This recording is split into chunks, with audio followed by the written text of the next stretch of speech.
What's good with you, YouTube? It's your boy Chops. I'm doing another video for you guys, showing what I'm doing to the box. What I picked up was C5, C6 Corvette brakes for my my box. In the kit, it comes with well, let me back up a little bit. This is the second video to the suspension videos. The first video was a CPP spindle.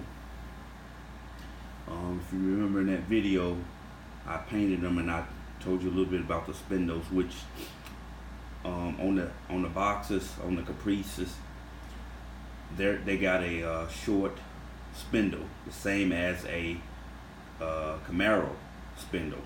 So you can take that spindle and put it on the box to get Camaro brakes or Corvette brakes, I should say. In the kit I have here, it comes with 2 rotors, 2 calibers, and some pads, and some bolts. Get some instructions. The cable, I got stainless steel lines coming from the calibers. I had to purchase them separately.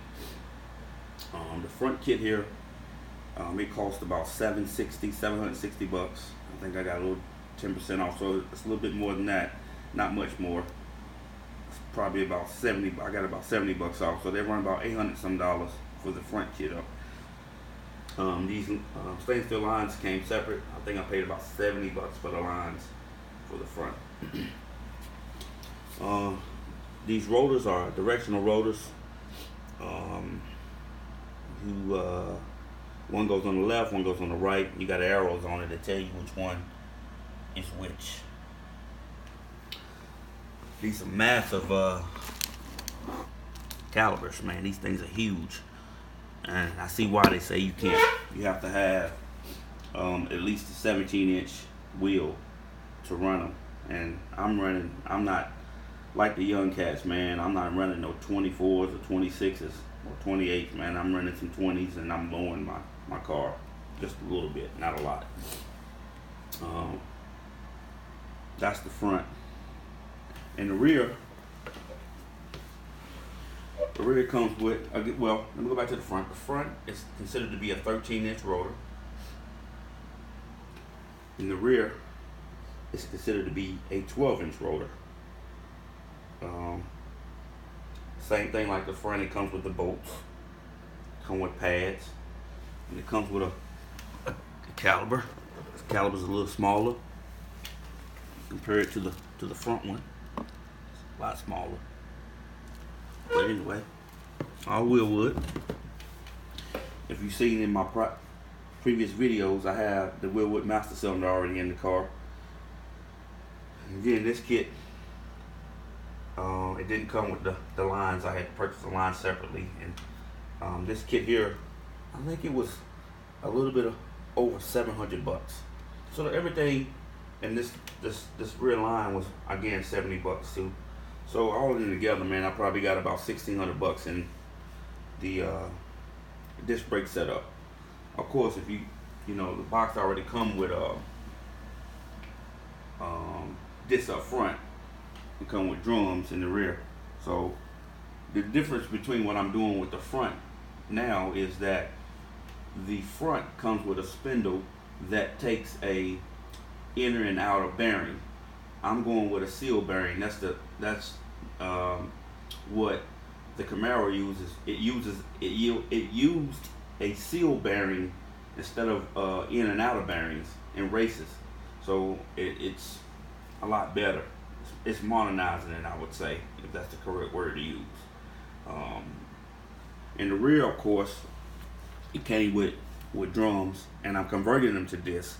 And to convert them to disc, I had to use a backing plate from a Camaro. I want to say from '97 to 2004 Camaro backing plate to get the caliber to bolt to the backing plate. Now, it's the same backing plate that everybody used doing the G-body setup. The only difference between the box and the G-body is On the G-body, you have to cut down the flanges on the rear end. On the box, and don't quote me on this, I may be wrong, on the box, on my box, it's square. It's completely square. The flange on the rear end is completely square. It don't have two little ticks on it like the G-body. The G-body, you have to cut those off. On the box, you don't have, there's nothing to cut off. It's square. It should make right up. The bolt should line right up. The bolt hole should line right up, and you should be able to bolt it right on. That's the difference between the G-body and the box.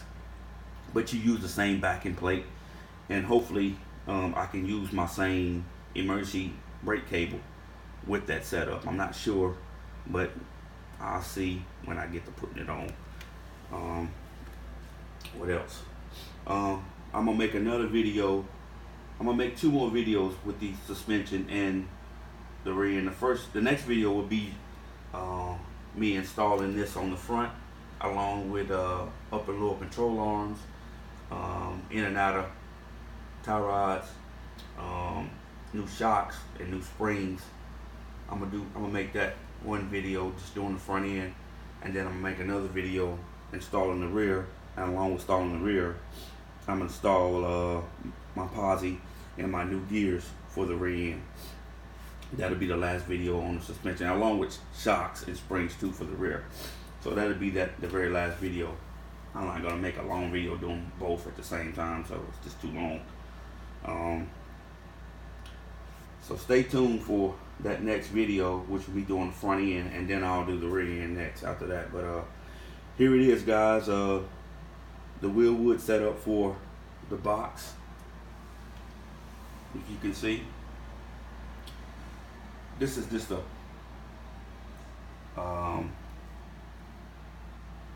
unboxing is all I'm doing right here today. Just an unboxing, and I'm first time using my gimbal. It's pretty smooth. Check it out. Pretty smooth. I like the gimbal. Plus my fingers don't get in the way of the camera. But anyway, guys, here's my Wilwood setup. Front and rear, disc brakes. Stay tuned for the next video of me doing the front end. Alright, later.